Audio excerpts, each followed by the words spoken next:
Hello, everyone. I'm Jason Haas, as always, for the semi-weekly Tablas Creek Instagram live broadcast. My guest this week is a legend. It's such an honor to have Randall Grahm, the original Rhone Ranger, founder of our Rhone Rangers movement, to join me. He's doing all kinds of cool stuff now as well. That's one of the things I really love about the American Rhone movement, is that we have so many of the original founders of the team continuing to do this incredible, innovative, groundbreaking stuff today. So I'll be inviting Randall to join me in just a couple minutes, but as I always do, while people join, I want to share a few pictures and give you a sense of what's going on here at the winery. So the big and surprising news is that we have a little return of winter. This is a picture from this morning, looking down from the top of one of our blocks at the gray clouds and drizzle overhead. This has been here for most of the week. It's supposed to blow out between sometime tomorrow or Friday. We've gotten about a quarter inch of rain out here. It's not enough to really make much difference one way or the other, but it is delaying us from getting in and finally taming the crazy cover crop, because that's really what we're trying to do at the moment. So to give you a sense of what that looks like, this is a vineyard block. This is a head-trained Tannat block that the sheep grazed down to stubble 2 weeks ago. This has all resprouted in 2 weeks, and the entire vineyard looks like that. I took a picture of myself in a cover crop block where the cover crop is up to my armpits. All of the water combined with the heat that we've gotten over the last couple of weeks has meant that things are just growing like crazy.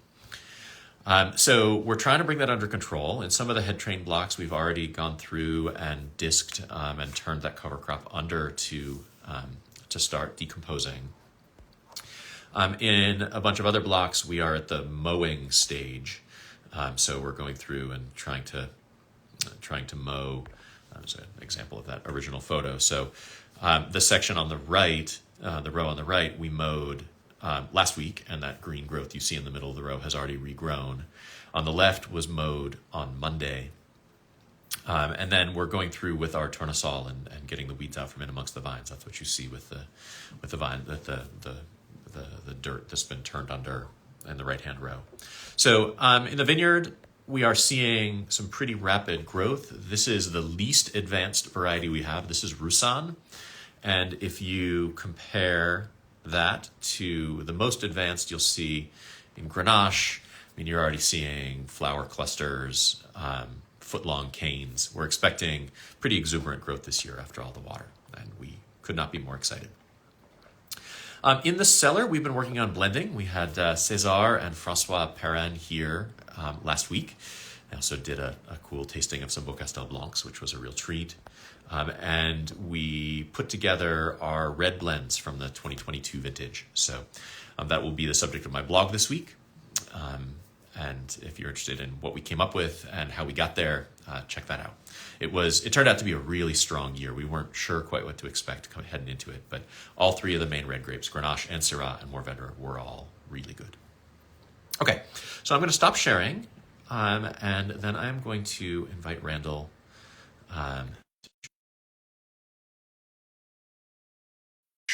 request.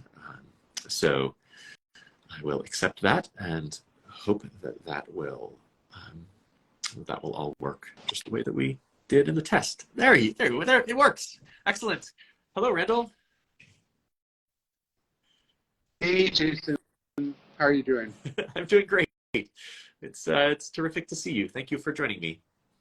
My pleasure, man. So I'm not sure if you were watching at the very beginning. I gave a little, something that I think that is special about the Rhone Rangers movement that we're both a part of, is that it's a movement where the movement's founders are mostly not just still around and still making wine, but still doing really interesting, groundbreaking stuff. And so I feel like that's such a treasure, such a unique opportunity for us as a movement, as an entity. So before before we get into that, because I want to talk to you not just about like the early days of the Rhone Rangers and also the cool stuff you're working on now, I like to start by asking people to kind of share their path into wine. Was wine something that was on your family table growing up? Did you know that it was something that you were interested in early on, or did you have something that brought you to it as a thing?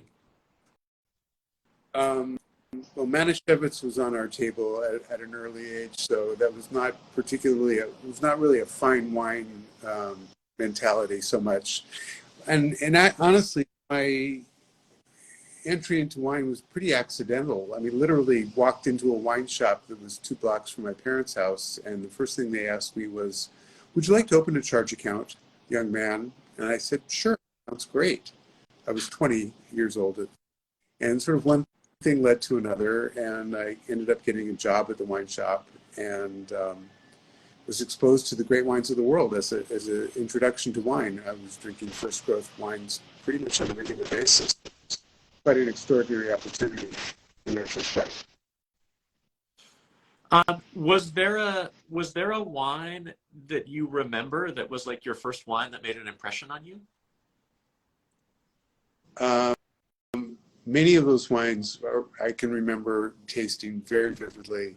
I guess the wine, I mean, a lot of the wines were great, but the wine that I think sort of really hooked me like hook, line, and sinker was the 64 Cheval Blanc, which I drank on a pretty regular basis, which was lucky me. I mean, extraordinary, let's put it that way. Can't go wrong with 64 Cheval Blanc. Okay, so how did you make the leap from like appreciating wine and working at a wine shop to deciding that you wanted to do it yourself? Good question. I don't know quite how these synapses work, sort of what triggers them, but it was pretty much, I love wine. I love talking about wine. I love drinking wine. I love tasting wine. But I thought, and selling wine was fine. But I thought, on some level, there has to be more in this lifetime than just drinking and talking about it and selling it. So I just had this intuition that it would be a deeper, more fulfilling experience for me personally to be involved in it on a deeper level. And it was really a leap of faith or imagination because I'd honestly never made wine and I'd never actually even been in a winery. I just had this I was now convinced this is actually what I had to do. So I, of course, called up Davis and said, "Okay, I'm ready now." They said, "Get out of town because you've already been to college once or twice or thrice. Give somebody else a chance." I said, No, you don't understand. This time I'm serious. So I wore them down is what happened. And so your starting point was, if I remember right, was Pinot Noir. Am I remembering that piece of the story correctly? That was originally what you had planned to make? Correct. Why? Because it's difficult. Because it's almost impossible to get it right. And because I'm a guy, you got to do something heroic and ridiculous, to just kind of show the world how clever you are. I feel like this is going to be an ongoing thing. Totally stupid reason for doing anything, but it's a reason. Let's put it that way. And this was an era also where it wasn't like Pinot Noir was easy to sell either. Like it was quixotic in a number of ways, hard to grow, to make. There wasn't much of a community of people making it, and it was still a pretty obscure thing even in the marketplace. Yep, correct, absolutely. All the more reason to do it, of course. So when did you decide that Rhones were a thing that you wanted to explore, focus on? Well, when the Pinot Noir did not pan out very well, I was growing grapes in my vineyard in Bonnie Doon, in the eponymous Bonnie Doon. They were pretty lackluster, and despite heroic measures to try to make the best wine I could, really nothing to write home about. I was buying grapes from Oregon, from Castiles at Bessel Heights, that was like, let's say, 10 times better than the grapes that I was growing in Bonnie Doon. So this is called the curse of the home ranch fruit. When your own fruit is miserable, you're kind of screwed in so many different ways. So anyways, it was time to reboot. And so where am I going to reboot to, or how am I going to reboot? And it was really Kermit Lynch who kind of got me really turned on to the idea. Maybe it was Rhone varieties I could try. And did you have trouble finding Rhone varieties in that era, or were you able to find more or less what you were looking for? Well, the question, I mean, there were many questions at that point, because remember, at that point, few people knew that Grenache could make red wine because there was no red Grenache in existence. However, there was one, sometimes I imagine, Jason, that I was the first person to do X, Y, or Z, but it turns out I wasn't. David Bruce whatever it is that I did, David Bruce did it 10 years before I did. In some strange instances, he actually made a Mourvèdre Rosé in 1971, which is pretty amazing, and made red Grenache in 1970 and 71, which I found on the shelf of High Time Liquor in 1984, 14 years later. So you can see what a dynamic category that was at the time. And then, your question, we didn't know, we knew nothing back then. There were only four or five Syrah vineyards in California in total, all of which were miserable, each in their own unique way.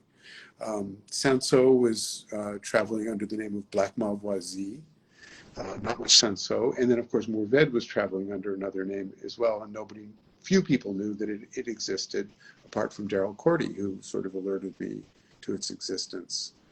So the pieces were there, but they were pretty disparate and some assembly required, let's put it that way.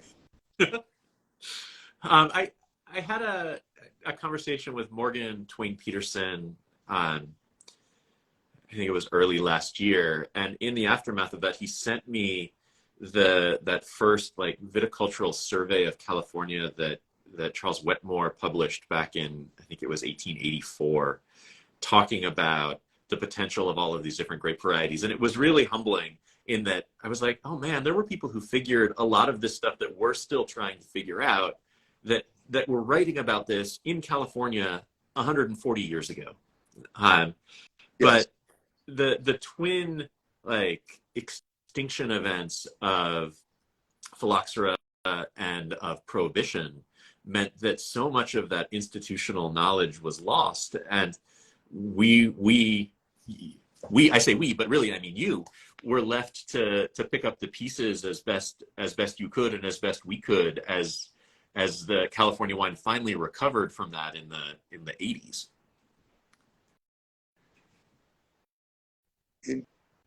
Indeed. Yeah, I feel like we're sort of sense of deja vu all over again.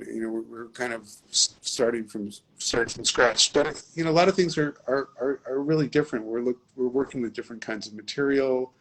We're working with rootstock, which they didn't do 100 some odd years ago. We're working with different areas. We're working with a different climate, a different planet. So there, a lot of things really do need to be re-examined from scratch. Yep. Okay, so could you talk a little bit about the birth of Cigare Volant? How did you come up with the idea for the wine, the blend, the name in the early years? Because I remember when we were still looking for a spot to found what would become Tablas Creek, I remember being out at dinner with my dad and seeing Cigare Volant on a list and him ordering it and being like, this is the beginning. This is the model for where we're trying to go. Before we had vineyard, before we had anything. Yeah. Well, it was really, again, you kind of memory plays tricks. But back in the day, I came to the idea of Cigare Volant because, again, the intuition that none of the elements of the individual components would be particularly brilliant in and of themselves. But I had the intuition that maybe if I blended them together, I could hide the deficiencies of the individual ones or the quirks. And so maybe there would be some kind of synergistic effect of blending these things together. But I was groping in the dark. So, for example, I thought, well, I just need to copy Chateauneuf du Pape. is.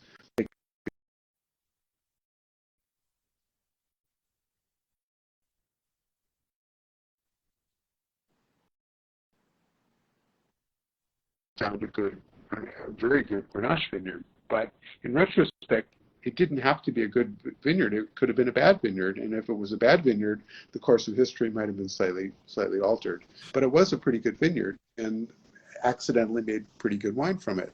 So, I mean, it's really been a matter of intermittent positive reinforcement. So, in other words, it's worked well enough of the time that I kept doing it over the years, and sort of continue to do so. And then I sort of, the other intuition I had is, Jesus, nobody knows anything about this category of wine. How am I going to get people to buy California Rhones? And even the nomenclature is still awkward, because what the heck are we? Are we California? Are we Rhone?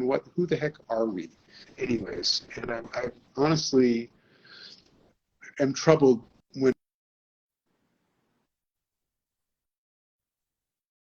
am I California? Am I Rhone?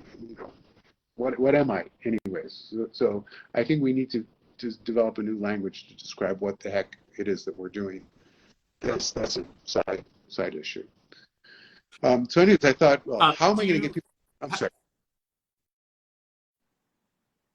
No, sorry, go ahead.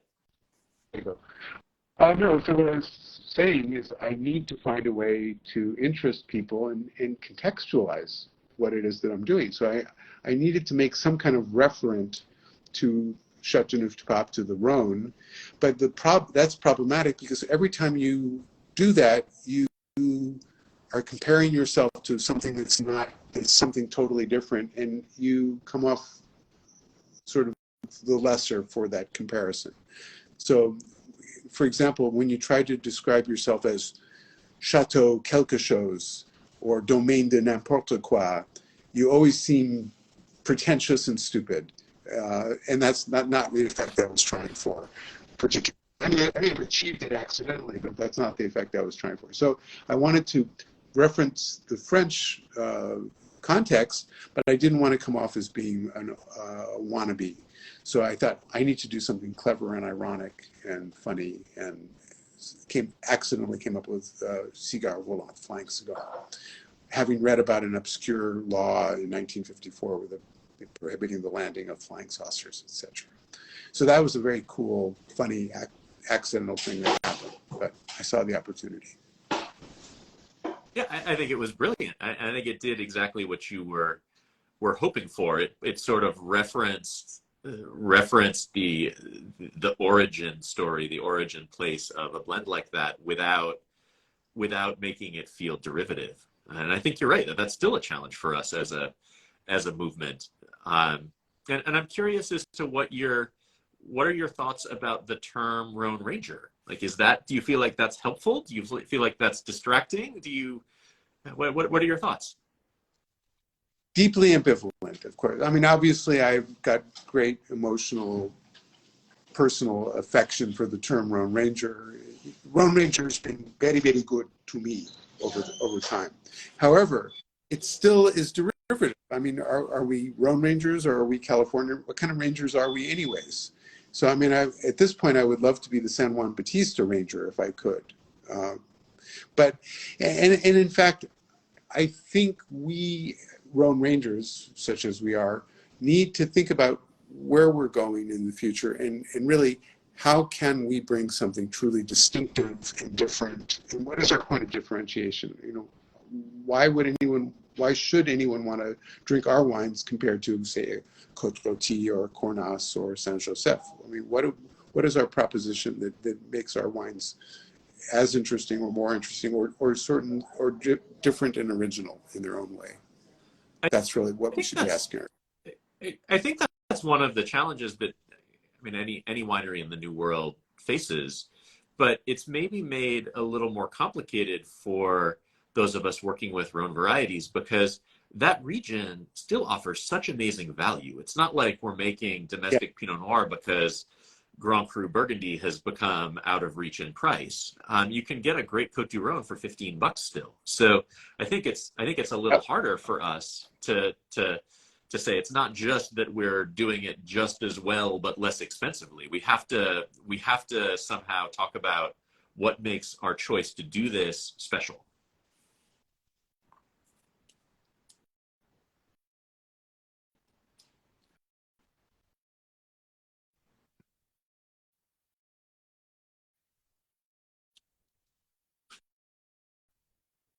Good value. These days, you have to squeeze. I mean, where do you find value? I mean, those days you could buy old vine Carignan for $600 a ton, which was quite extraordinary. So there were not, these deals have disappeared by and large.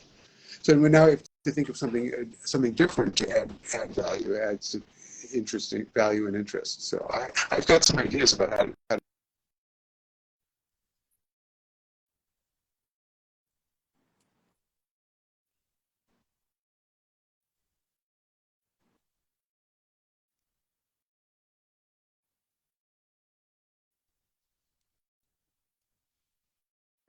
So is that does that feel like a lot of the inspiration that you are thinking about in your work at Popelouchum? I'm there. The connection feels shaky, but I see you though you're blurry. So I'm hoping that the viewers of this are getting us both more clearly than we're getting each other.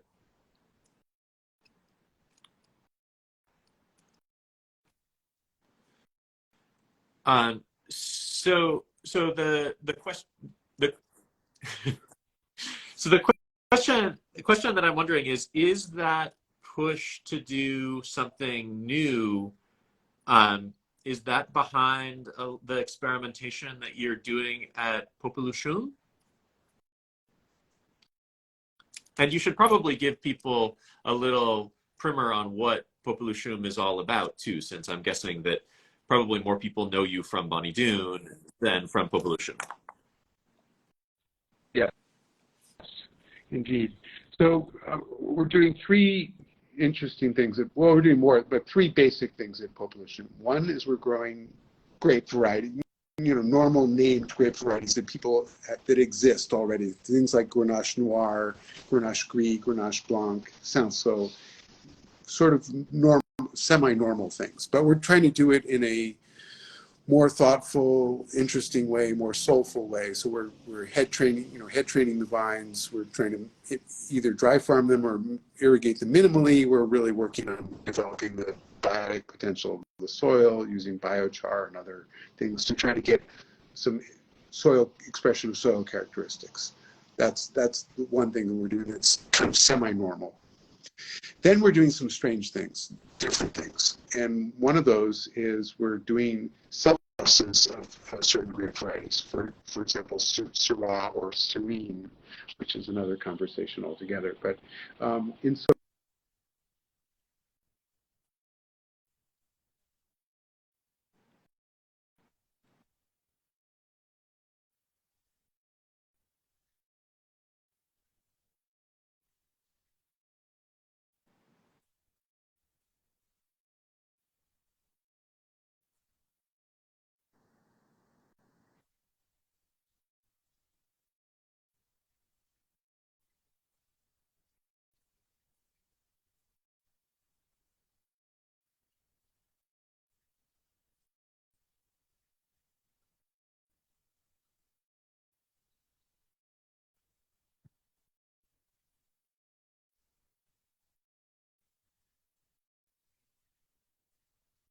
doing these self-processes. And when I first started doing it, everyone told me what an extremely bad idea it was, how short-sighted it was, and didn't I understand anything, Randall, that, when you do self-processes, it's kind of like breeding collies or Habsburgs, and you get a lot of expression of genetic weaknesses and flaws. And this. So a lot of, in other words, the offspring are generally much stupider than the parent. So, okay, fine. And anyways, long story short, Jose Puigamos told me initially what a bad idea this was, and then he changed his mind. He said, Randall, it may not be a totally stupid idea because, in fact, they've done this in Calabria. Librandi did this with the grapes Galliopo and Malioco and had very, very interesting results. Anyway, so where I've gone since then is to understand, maybe I will find an Uber Syrah in the mix that will be genius for San Juan Bautista. Probably, maybe not, but by creating this enormous diverse set, I think there's an opportunity to do something totally different, which is to say, maybe the best clone or the best biotype is not one biotype. Maybe the best biotype is actually a set of 20 or 30 or 50 or 100 or 200 different biotypes, each one a little different or very different from one another. And one way of thinking about this is if you think about a clone or a biotype as being a note, a musical note, if you have this array of biotypes, it's more like a chord or a triad or a pentad or whatever the heck the expression is. You have a potential for creating a lot more complexity and potential harmony. So I think it's an opportunity to do something original and additive rather than not, if you will. And then the third thing. Sorry, go ahead, Jason. No, go ahead. No, I was. Yes, please. The third thing. Yeah, the third thing is really kooky, and this may be like totally insane. I don't yet know, but the idea is to actually breed varieties de novo using proper crossing techniques, from two different lineages. So you don't have the expression of recessive genes. So you have healthier plants, but you've got weird new things that have never existed before. So the question is, what the heck are you doing and why? So what I'm trying, the conceit here is, instead of trying to find necessarily a new killer amazing grape variety for California, it's the idea of making a wine that's a composite of many, many different genetically distinctive individuals, not with the intention of expressing varietal characteristics, but with the intention of expressing soil characteristics. So the idea is, by suppressing varietal expression, by sort of neutralizing or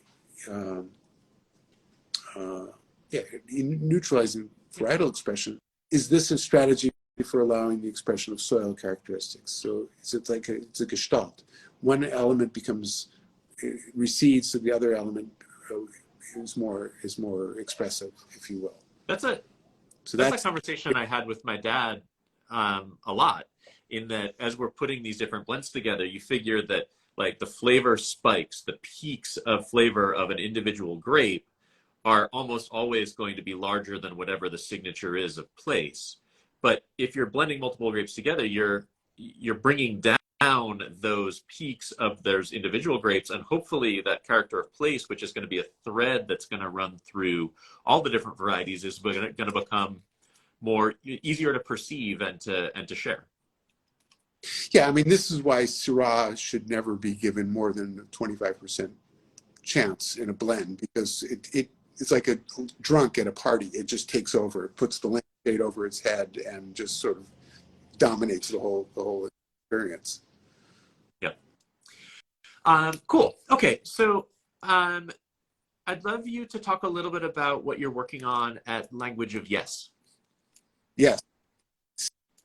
Si, oui, ok, actually is what you want to say. So Language of Yes is an interesting proposition. We're doing some very cool things with new varieties. One particular is a grape called Tiburin, which I'm quite excited about. I think it may be one of the genius grapes hiding in plain sight. So we're kind of exploring the possibility of Tiburin. And then also really looking at Rhone varieties, again, at an ultra cool site, Rancho Real in Santa Maria, which is an opportunity to produce very articulate, nuanced wines with elegance, which is something that's not so easy to do in warm, dry California. So those are the wines that really are appealing to me. And having fun with experimentation. We air dried some Cinsaut grapes and had a really good result with that. It's been a lot of fun. So it's going very well. I'm very happy. And then, of course, doing all kinds of crazy pink wines, which I'm pretty excited about as well. We had We opened a bottle of the Grenache en Passierage, um, with my mom for dinner maybe a month ago, and it was absolutely lovely. Just kind of pure and juicy without being simple or silly, and just a charming companion to the dinner. It was delicious. Well, thanks so much. Grenache is really a misunderstood grape. Um, People imagine it as being kind of rowdy and rustic, but I think under certain conditions it has the possibility of being very elegant and almost uh, delicate, like a Pinot Noir, very fine and nuanced, filigreed, if you will. Yeah, we see the same thing. I think Grenache is an interesting combination of characteristics because, I mean, it tends to be fairly boozy a lot of time. It does pick up sugar pretty well, but it's not terribly dark. It's not The skins aren't terribly thick, and so it has the ability to have this translucency to it if you can tame its ability to accumulate sugar, and I think that's one of the things that gives it this kind of wild adaptability across all the different places in which it's grown, is that it's like it expresses itself differently in different places in ways that are, I think, all kind of cool and worthwhile. Agreed. Um, I think people make the mistake of looking for the wrong qualities in Grenache. I mean, I know that as far as the clonal selections, people are, I forget what the number is, but there's one clone of Grenache that's very dark and that's relatively dark in color, and I'm sure that's great, but I think that may be missing the main point. I think if you look for fragrance and complexity, I think that's the more interesting criteria to look at. Um, are there any other grapes that you are particularly excited about right now that might not be on people's radar? Cinsaut, I think Cinsaut is a misunderstood, underachieving, underappreciated grape. I think again it is potentially capable of a lot of complexity, elegance. Um, I mean, it needs a little work. It's a little. It can be sometimes a little dull or banal or slightly insipid. But if you get enough concentration and elegance, you want to cut the wings off the clusters and not make sure it's not overcropped and keep the irrigation down to a dull roar so the cluster size is within human scale. Um, it can make a beautiful, delicate, complex wine, I think. We're only now 2019 was the first vintage that we actually had Senso in production here. Um, it wasn't in the early era a particular favorite of the Parans. They leaned more towards Counoise than Senso. So we were late in bringing it into the country, and ever since we've gotten it into production here, like it's immediately become a huge favorite. I think I absolutely would agree with that. I think it has a ton of really fun potential in California. Yep, yep. I mean, and you know better than I some of these obscure Rhone varieties. Which ones are kind of getting you pretty excited? Counoise or what's the new one? Counoise, Back Counoise and Senso have that same kind of almost like Gamay-like kind of Beaujolais lift to them that I think is really charming. The one that's really surprised us because it doesn't fit into the mold of the other trace varieties, which tend to be pale, high-toned, um, things like Terre Noir and Muscardin and Counoise, Senso. The one that's a surprise to us has been Vacarez, yeah, um, yep. which is quite dark, but also high in acid and has this lovely, like, kind of combination of licorice and violets that Nice. we find super appealing. And it's nice because the only other really dark grape in the Rhone pantheon is Syrah, which tends to be, I mean, as you described it, it's the drunk at the party who like blunders into things and you can't take your eye off. But having another dark grape to work into blends that's higher in acid and more floral has been really cool. So that's one that I'm really intrigued by. Cool. Nice. I tasted the one that you had made, and it's delicious. And I think as the vines get a little older, it's going to be just ever so better. Yeah, I mean, I remember we asked the parents, like, what should we know about when to harvest this? And they were like, uh, we have it mixed in with some other stuff. So we can give you some basic advice, but it's not like they do this in any significant quantities either. So we're working a little bit without a roadmap. Yeah, yeah. Cool. Well, this has been such a pleasure. I would love to sit and talk with you all afternoon, but it's probably not fair to you or to our viewers. But it's been a pleasure. I appreciate you taking the time to join me, and of course for your continued inspiration into this movement that we have the pleasure of being a part of. Thanks so much, Jason. Thanks for including me today. You're so welcome. So again, this has been the semi-weekly Tablas Creek Instagram Live broadcast. I've been joined by Randall Grahm, and I'll be back in 2 weeks. My guests in 2 weeks will be Dorothy Gator and John Brecker, the husband and wife columnists famous for their work with the Wall Street Journal, but they've done lots of other cool stuff since then. So hopefully I will see you all in 2 weeks. Randall, hopefully I will see you sometime soon in person. Lovely. I look forward to that. Thanks, Jason. Excellent. Thanks everybody for joining. Bye.